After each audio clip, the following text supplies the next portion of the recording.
showing God's love and compassion in Italy, the United States, and Indonesia. Coming up next.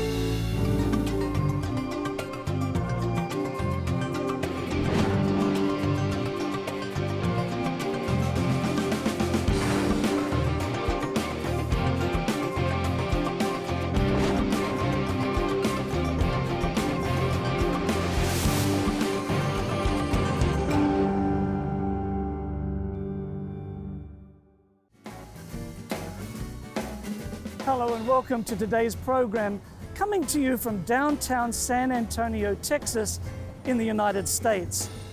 San Antonio is full of iconic tourist destinations such as the Alamo, the Riverwalk, and this tower that reaches up 750 feet into the air. On today's program, we'll be looking at mission around the world. We'll be talking to a missionary pilot who works in remote areas in Indonesia. We'll also travel to the Waldensian valleys. But first up, let's go to Florida here in the United States, where we see a church plant showing the love and compassion of Jesus in a practical way. Discipleship for me, I think of it very simply as bringing all of Jesus into all of life. So all of Jesus, His character, His ways, His power, into all of life, the different spheres that we live, our work, our family, our neighborhood, connecting with people either through geography or through affinity with common hobbies and common interests. So it's about all of Jesus into all of life. In Port Charlotte, Florida, Pastor Anthony, Donna, and Clarence worked together to church plant, starting a new congregation of believers. Since church planting is one of the most effective ways to make disciples, this group begins here, using Christ's method as a compass. Christ mingled with people from all walks of life and sought to do them good. Because of Jesus' example, this community has found great relief and assistance through the selfless ministry of the people following Jesus' way. Yes, it's, the recipe for making disciples is just to love on them, because Jesus will write the rules on their heart when the time is right, but they have to experience God's love first before they're willing to trust Him enough to do the rules, because they can't do them. Through a work of love and compassion, God has brought many gifts to the lives of those who engage in Compass communities. The good things that He has brought to my heart is to serve other people, but the biggest thing is to make sure that I have time to spend with Him, because if I don't have time to spend with Him, then I'm not filled with His Holy Spirit, and then I'm doing it in my own strength instead of His. Because of a connection with heaven and an appreciation of what Jesus has done, Donna and Clarence continue making disciples at Compass Communities. One is Sonia Lemons Bear. She's going to be a Nathan Elder. And our other candidate is Beverly. Friday evenings, they serve the best free meal of the week as a reminder to people of God's special love for them. On Saturday mornings, members and guests from all walks of life come to this center for spiritual nourishment. We minister to a group of people that is totally different than other people. We minister to the mentally ill, the mentally challenged. People have vices, or they have a drug addiction, alcohol, porn, all kinds of different things. And we have autistic kids, a lot of autistic kids. We actually import most of them in. We go pick them up. One of the things we emphasized was having a multi-ethnic and a multi-economic church. So a church that's both diverse in ethnicity and income levels. And if you go there today, you'll see people drive up in cars that have real-world jobs. You'll also see people that literally slept in the woods the night before and either walk or ride their bicycles there. So to see people break those chains and get back to the way Christ would have them live is really neat. And isn't this what Christ came to do? He came to show what God is like in practical and tangible ways, in a manner that matters. So we believe that the world doesn't need to see a church that's an affinity group, where everyone's the same, looks the same income level, same background. The world needs to see a church that's truly diverse. And in that, the community says, what's going on here? They see something different, not just because of your theology, but because of the diversity, and the only thing that's drawing those people together is Jesus Christ.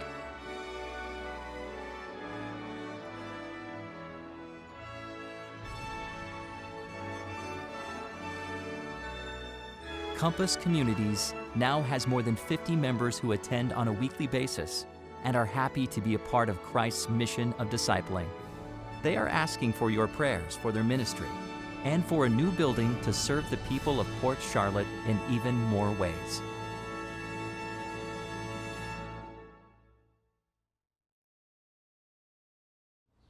I'm delighted to introduce my friend Gary Roberts, who is a pilot working in an area of the world that probably most viewers have never been to. I have never been to this specific area. It is West Papua, Indonesia. Where exactly is that, Gary? Well, it's on the island of New Guinea, which is just above Australia, and the island is politically divided, so half is Papua New Guinea and half is West Papua, Indonesia. All right.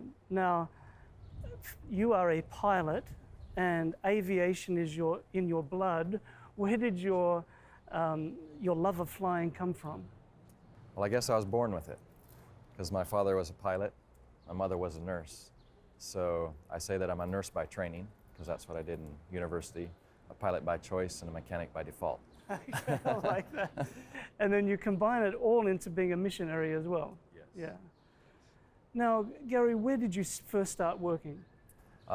I started working in South America, in the country of Guyana. Yes.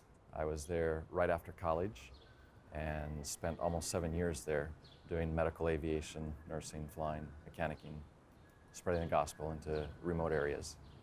Then we moved to the country of Chad in Central Africa and spent almost 7 years there before moving to Indonesia recently. Wonderful. Now, I grew up fascinated in Australia listening to stories of missionaries from the islands talking about flying into dangerous areas, and Pastor Les Barnard was a nurse and a pilot just like you. What a wonderful combination. Absolutely. It's a phenomenal mix, and I had the opportunity of meeting Pastor Les Barnard when I was there in Australia. Yeah. And my dad actually convinced me to do something besides flying, because he said if you're going to be in the field, you need to do something else as well.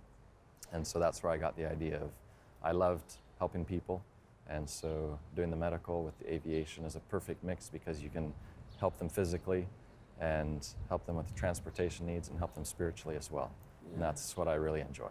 Fantastic. So you've served in South America, Africa, Asia. Where were you born? I was actually born in Kenya, East Africa, okay. Because my parents were missionaries in that part of the world at that time. Grew up in the Congo, or Zaire it was known at that time, and spent the first 15 years of my life there. When you look back at your years of service, tell me, what has been the most rewarding aspect of what you've done? I'd say, telling people about God. When you reach an area where you can see that people have been living without the knowledge of God, or in very difficult circumstances, to see that God has used me to help reach those people. My dad was a missionary pilot for almost 40 years, and he always thought it would be cool to have a baby born in his airplane. Well, 6 months after I went to South America, I had a baby born in my airplane while I was flying. And God really gives us the desires of our hearts. He lets us do what we really want to do if we serve Him. When I was a young boy, I really wanted to be a missionary pilot and help people, and I choose to do that, and God has really blessed. It's been an exciting experience. But Gary, you've faced tragedy too, and when you were in Chad, how did you deal with the loss of your child? It's always difficult when you lose your 4-year-old son. But God has called us to go. He never calls us to come back. And so it is a challenge, but we have the hope of seeing Him again, and that keeps us going. We returned to Chad after that and kept on working, and it's amazing the advantage that it gave us, because my wife was working with mothers and their babies, and almost every mother in Chad has lost 1, 2, 3, or 4 children. Is that right? And so for them to realize that these things happen to the foreigners as well, it automatically gave a deeper connection with the local people and helped the ministry. And then, if that weren't enough, recently you lost your father. What happened there, Gary? He was killed in a plane accident there in West Papua. We still don't have a conclusive idea of why that happened, but he was killed suddenly in a plane crash.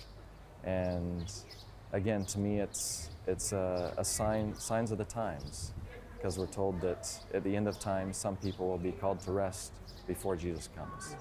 And he's been called to rest. His job is finished. Now he's waiting for the resurrection. And you have moved to West Papua to take over from your father's footsteps, right? Yes.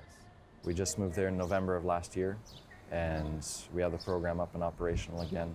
And we've been quite busy with many mission flights because there was not a pilot there for a while. But that's going well, and we're already starting to expand into some new areas also. Fantastic. Gary, thank you so much for the service that you've given over the years and the service that you're continuing to give. I know you've been through the valleys, but I know God's also lifted you up to the heights. That's right. Yeah. And really, it's a privilege. Yeah. It's a privilege to serve God. Thank you so much. And viewers, mission experience is sometimes full of great excitement with wonderful things happening, but tragedies do happen as well. And it's so encouraging for missionaries on the front line to know that there is a world church praying for them. And this is a habit that many of us had when we were younger, to pray every day for the missionaries, but I think sometimes that gets forgotten. So if you would like to find out more about mission, please go to adventistmission.org. There you can find stories such as the story of Gary and his family and the commitment that they have for mission service. Please remember also to support mission, not only through your tithes and offerings, but also through your personal involvement. We'll be right back straight after this break.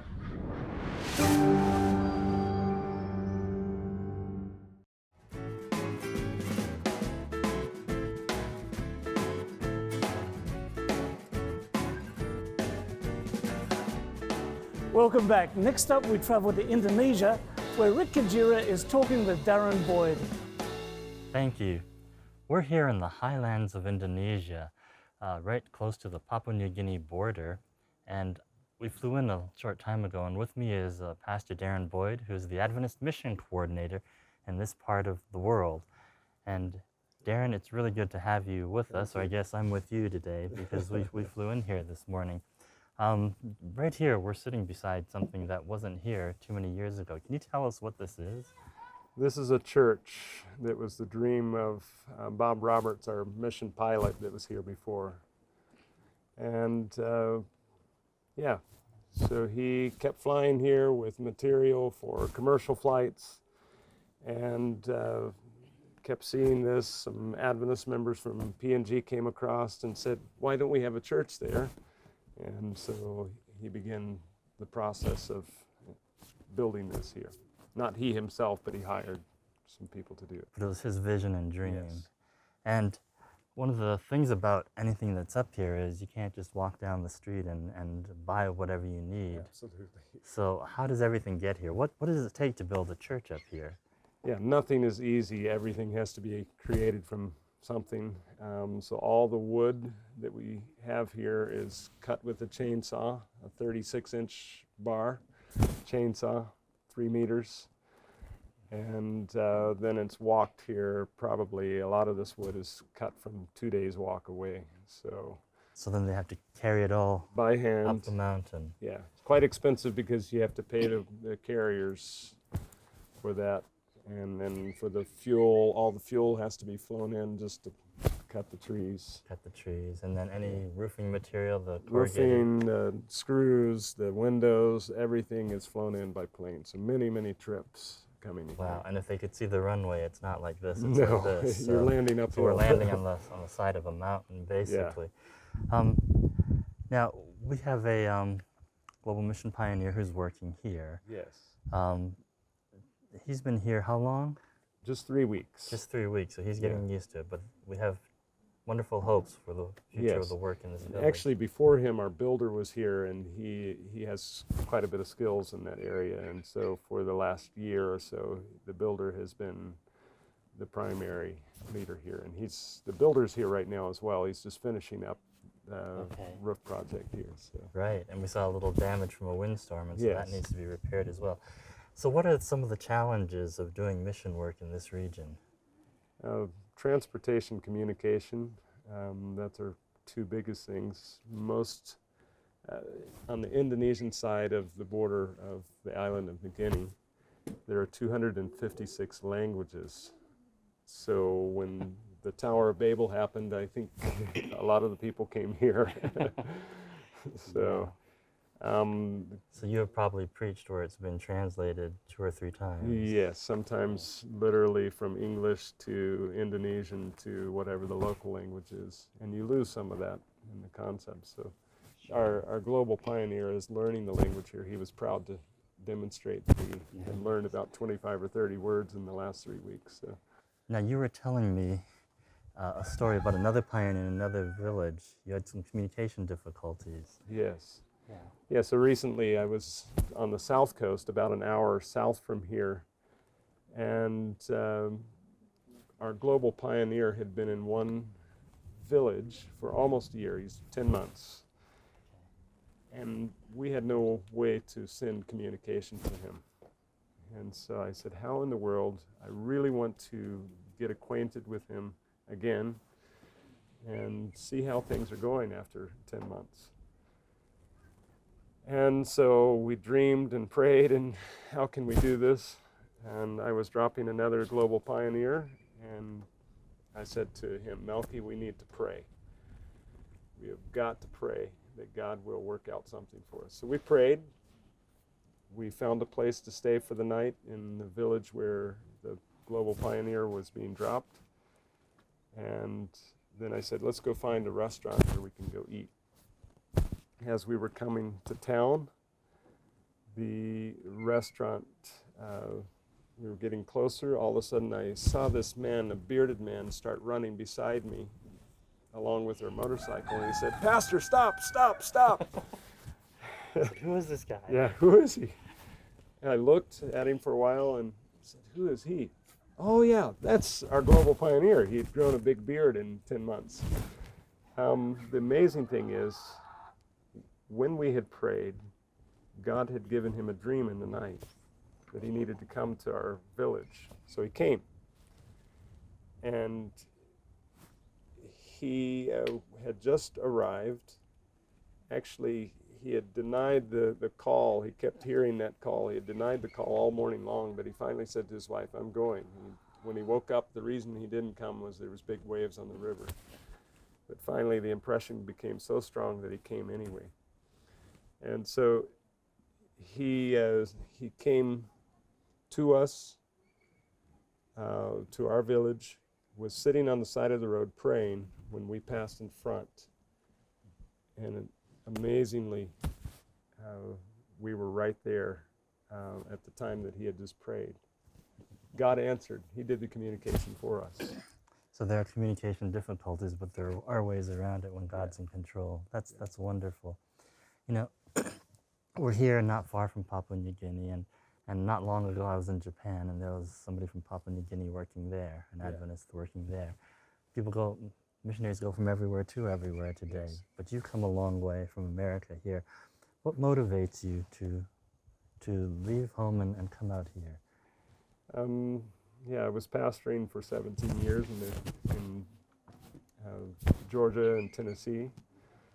And I had worked as Adventist mission coordinator, similar to that evangelism coordinator in the Chattanooga area with Mark Finley had come. And one day Mark called me on the phone, Pastor Finley, and he said, Darren, have you thought about doing some mission service sometime? And I said, well, yeah, obviously I've gone with you several times. And he said, good, because your name is on the list. and so here you are today because yeah. of that. Your name was on a list.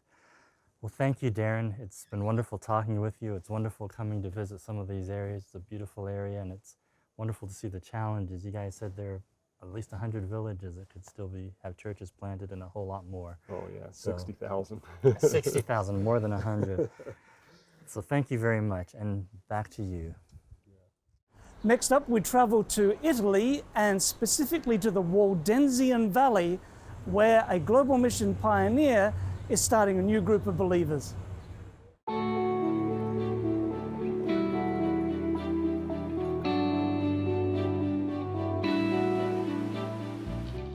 This place has a great significance for the history of Protestants in general and also for us as Seventh-day Adventists. Visitors to Italy's Waldensian Valley are struck by its beautiful scenery. But these beautiful valleys are also a testament to faith and courage. More than a century ago, this is where the Waldensian people fled to escape persecution.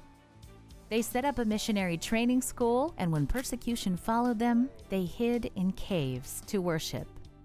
These valleys also played an important role in Seventh-day Adventist history. And it's also a significant place for us because the first baptism outside of the United States of America was done here in Torre Pellice. The Waldenses believed that it was their duty to spread the gospel, not keep it to themselves. They wanted the world to know God's message despite the risks that came with sharing it. Today, as Christians, we still have a message of hope for the world and a commission to carry the gospel to the world so Jesus can come again. Gabriel is a global mission pioneer here in the Waldensian Valley. Global mission pioneers are lay people sent out to plant new groups of believers, but Gabriel's challenge is a little different. His task is to share the Adventist faith with people in these historic valleys. We're trying to rekindle this faith in the Waldenses. They were students of the Bible, students of Bible prophecy, so we're kind of trying to awake them to the heritage that was left to them by the fathers. Right now, actually, we have a small church, about 30 people in attendance. And the thing is, we don't have an Adventist presence here in the valleys. Basically, all the members come from outside the valleys, except for 3 of us who live in the church buildings. Members get together often but have to travel far to attend church or study together during the week. Gabriel's time is devoted to leading and growing this small congregation. You have many denominations here in the valley, so there's a good Protestant presence here, and so you can speak about spiritual topics very freely. It's not uncommon here to speak about God. Since religion is so freely and commonly spoken about, it takes a lot for people to stop and really listen. Gabriel has only been here for about a year and has experienced many of the challenges of sharing his Adventist faith in this part of the world. Please pray for the people in this region of the world. Pray that pioneers like Gabriel can be a light to these valleys.